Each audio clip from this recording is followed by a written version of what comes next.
اعوذ باللہ من الشیطان الرجیم، بسم اللہ الرحمن الرحیم۔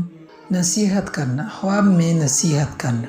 حضرت ابن سیرین رحمۃ اللہ نے فرمایا کہ اگر کوئی شخص خواب میں دیکھے کہ کسی نیک آدمی کو نصیحت کرتا ہے جس میں کہ دین اور اس کے آخرت کی نجات ہے، تو یہ بشارت پر دلیل ہے کہ اس میں دین اور دنیا کی خیر ہے، اور اگر اس کے خلاف دیکھے تو دنیا اور دین کی فساد و تباہی کی دلیل ہے۔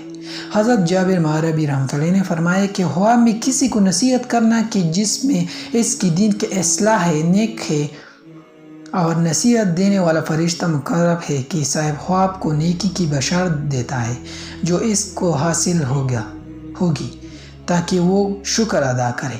ایسی نصیحت کہ جس سے دین کا فساد ہے، ایسا ناصح شیطان رجیم ہوتا ہے، اور وہ اس کو فساد اور تباہی کی خبر دیتا ہے۔ اس موقع پر توبہ اور خدا تعالیٰ کی طرف رجوع کرنا چاہیے تاکہ اس کے شر و فساد سے خدا تعالیٰ حفاظت کرے اور عذاب حق تعالیٰ سے نجات ہو۔